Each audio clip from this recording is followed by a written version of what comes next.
Hola, soy Rodolfo Porras. Esta es la tercera clase de dirección teatral. Se me olvidó decir que soy teatrero por si acaso alguien cree que soy otra cosa, mecánico, una cosa de esa. Pero bueno, teatrero soy. Hoy vamos a hablar del espacio escénico, ¿no? Cuando hablamos del espacio escénico, no solamente estamos hablando de un escenario en un teatro, estamos hablando de una calle, de un pasillo de autobús, de una colina en donde ocurre el hecho escénico. Y en todos esos casos hay una cosa que es importante entender, y es que el espacio escénico es un ente que está vivo. No es un piso y unas paredes o un piso y unos árboles que están allí. No. Dejan de ser pisos y árboles, pisos y paredes, pisos y cortinas en el momento que se transforman en un espacio escénico.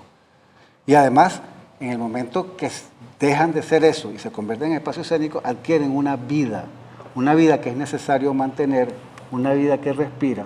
El espacio escénico, ya dijimos, puede ser una calle, puede ser un autobús, pero cualquiera de ellos responde a unas leyes que son unas leyes universales del espacio escénico y además responde a leyes específicas de cada pieza, que le son propias a cada pieza. Entonces, cuando yo digo leyes, siempre me preocupo que pareciera que fuera alguien que está dictando unas normas. No, cuando digo leyes me estoy refiriendo a la ley de gravedad, que no es que un juez dijo de ahora en adelante la cosa se cae, no señor, sino que como las cosas se caen, entonces se estudia por qué se cae y se establecen unas leyes, ¿no? Entonces esas son, cuando yo ya hablo de las leyes del drama o cuando hablo de las leyes del espacio escénico, estoy hablando de circunstancias físicas que le son propias al espacio físico, al espacio escénico, y una de esas leyes es que el espacio escénico y el espacio físico son muy distintos. Y entonces uno dice, bueno, ¿y qué rige, qué cambia, qué determina un espacio escénico?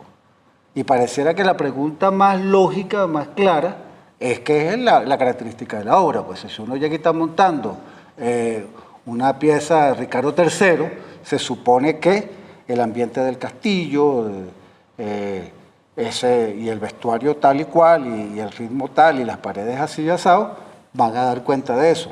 Y eso es verdad, evidentemente que la pieza y la proposición de montaje determina mucho del espacio escénico, pero no es lo único que lo determina. Lo determina también, pero por otras razones, el actor y su capacidad de movilizarse, y su necesidad de movilizarse, y su propiedad de movilizarse, y lo determina, como siempre, el público. O sea, un espacio escénico no es, ni será nunca un espacio escénico si no hay público. Puede que sea un espacio preescénico, o sea, esperando el público, pero el espacio escénico es justamente ese lugar de confluencia donde el público va a definir muchísimo de lo que ocurre en escena. Entre otras cosas, tú no pones unos actores de determinada manera porque sabes que van a taparse unos a otros con relación al público. Eso es para decir una sola de las cosas que hace tan imprescindible pensar y entender que el público es un factor determinante del espacio escénico. Yo creo que es un lugar común, ya todos lo sabemos, que el teatro surge de una ritualidad arcaica. No me estoy refiriendo exclusivamente o nada más a esa ritualidad de las dionisíacas del teatro griego. Me estoy refiriendo a todas las ritualidades arcaicas de todas las culturas, y en todos los casos se generaron espacios específicos que esa ritualidad fueron significando. Esos espacios eran lo que se llama espacios sagrados, y el rito que llevaba a cabo la comunidad o que sigue llevando a cabo las comunidades, ese rito viene determinando el espacio. Los antropólogos han hecho un estudio desde hace bastante tiempo sobre estos ritos, su significación y la relación que existe entre el rito y el mito. Esta relación, un señor llamado Levi-Strauss, es fundamentalmente quien estableció esa relación indisoluble entre mito y rito, y aunque ha creado otras escuelas antropológicas que han dicho otras cosas, sigue habiendo toda una concepción y un pensamiento que describe esa relación. Y entonces tenemos que los ritos que obedecen a mitos, y entendiendo que los mitos son la manera de explicarnos o de explicarse en un momento estas comunidades, cuando establecen el espacio escénico, están siguiendo unos pasos. Sería interesante que explicar rápidamente estos pasos, porque esto va a permitir comprender cómo se conforma un espacio escénico, dada su similitud con el espacio sagrado, ¿no? Lo primero es eso, que el espacio sagrado existe en tanto existe un espacio no sagrado, que es lo que se llama el espacio profano. Sería donde está el público, o sea, donde antes de llegar el público a la calle, para entrar o a la casa de ese público, es el espacio profano, equivaldría, y el espacio donde va a ser el rito es el espacio sagrado, ¿no? Ese espacio sagrado, para entrar allí hace falta ciertas cosas, como por ejemplo la purificación, que pasa por unos baños, un maquillaje, ¿a qué se les parece? Pasa por un vestuario específico, que es el vestuario sagrado. Y hay, por ejemplo, hay varios ritos. Hay el rito de iniciación, el rito de paso, el rito de creación, o de fundacional, pero hay un rito que nos concierne directamente, que es el rito sacrificial, el rito del sacrificio. ¿Por qué es importante? Porque una de las cunas del teatro occidental, que es el teatro griego, la tragedia griega, es fundamentalmente una estructura de rito de sacrificio. Por eso creo que es importante nombrarlo. Y hay otro rito de sacrificio que en Occidente es muy común y en Venezuela bastante común, que es la misa católica. La misa católica no es otra cosa que un rito de sacrificio donde hay un vestuario específico, donde hay unos movimientos de te paras, te sientas, te arrodillas, donde hay un sacerdote y sacrifican el cuerpo de Cristo. Este es el Cordero de Dios que quita el pecado del mundo. No es otra cosa que están sacrificando un cordero, ¿no? Pero este es el Cordero de Dios. Y en todos los casos, y esto es lo que quería mencionar y por eso nombraba estos sacrificios, en estos ritos se hace el espacio sagrado porque ese espacio supone que con el sacrificio se abre el mundo de los dioses. O sea, queda como una puerta ahí abierta, pues. Entonces, ahí es cuando le piden, dame cosas, porque se asomó el Dios, pues. Entonces, se asomó el Dios, y entonces, cuando se abre eso se llama la liminalidad. Desaparece el espacio profano por completo y queda solamente un vínculo entre el espacio de los dioses, el espacio de más allá y el espacio de lo que se está pidiendo allí, ¿no?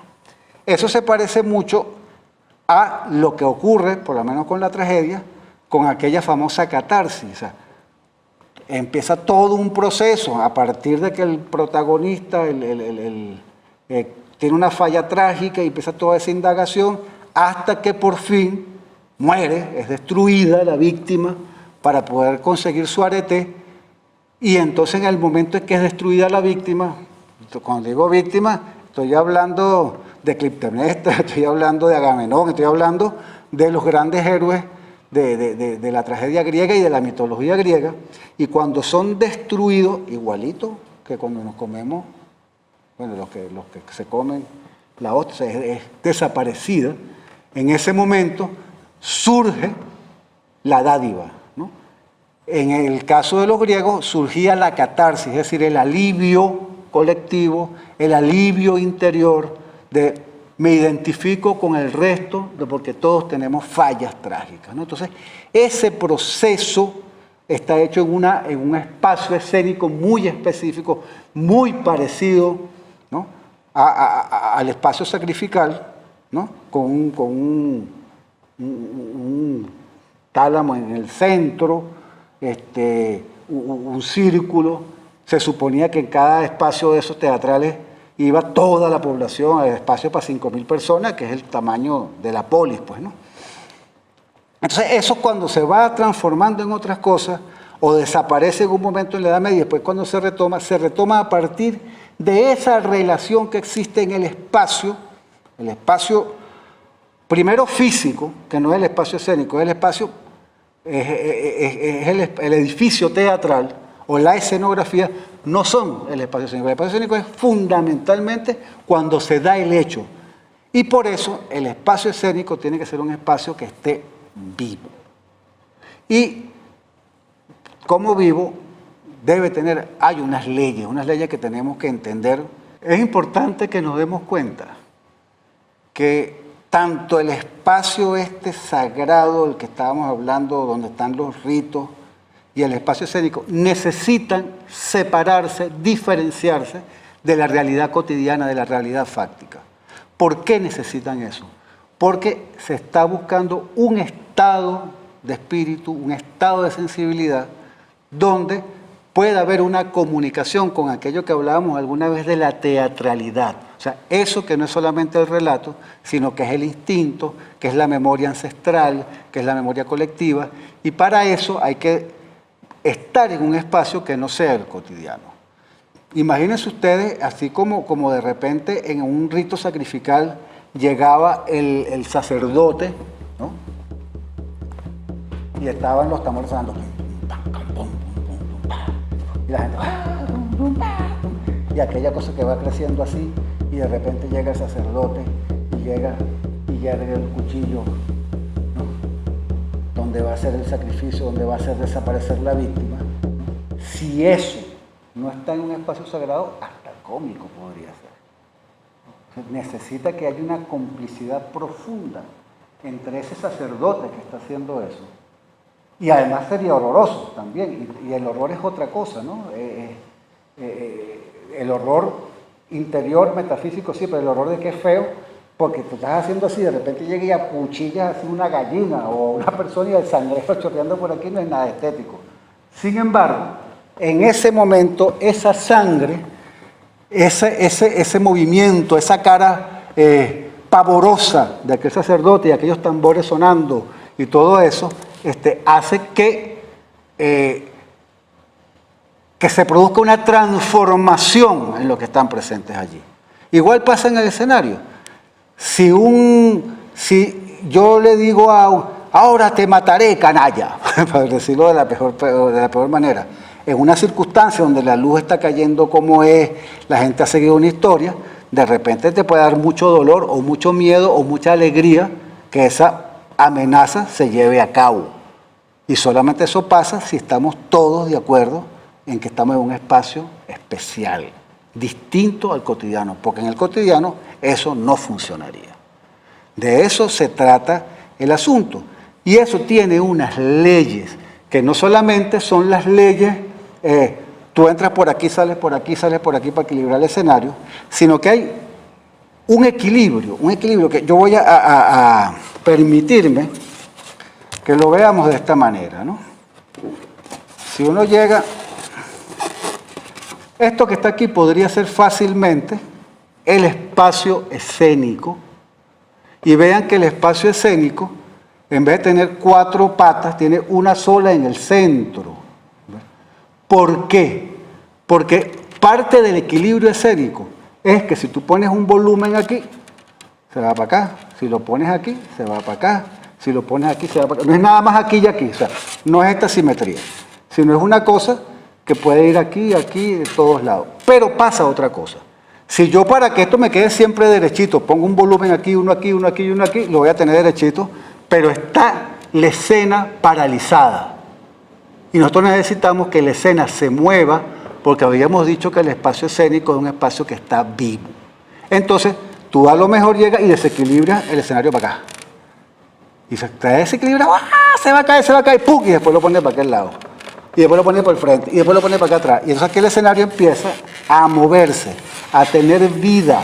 Acuérdense que la vida y el movimiento son hermanos, son solidarios, son casi sinónimos. Cuando algo muere, quedó inanimado, no se mueve, ¿verdad? Entonces, esta posibilidad de darle vida al escenario tiene que ver, por un lado, fíjense ustedes, con este movimiento, pero esto que estoy haciendo es una metáfora física del movimiento que tiene que ver con la entrada de música, con la salida de música, con la subida de volumen, con la bajada de volumen, con el susurro, con el sonido. Entonces, es como si se moviera así, pero lo que está pasando es que entran actores, salen, actrices, se para alguien en el centro, muere, se va todo para este lado, y mientras se está yendo aquí ese equilibrio porque la luz está de este lado, entonces se va para este lado otra vez.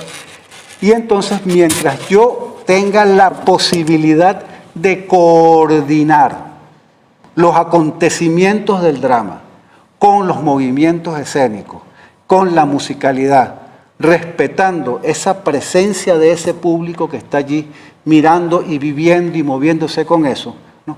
Yo estoy logrando que esa vida se transmita y haya una liminalidad, una vez más, pero no con los dioses, sino con el público. Es un espacio donde ambos se permean. Y esa es justamente la acción que debemos buscar, porque el fin último de todo teatro, como ya hemos dicho, es esa comunión entre público y actores. Muchas gracias, espero que les haya servido de algo.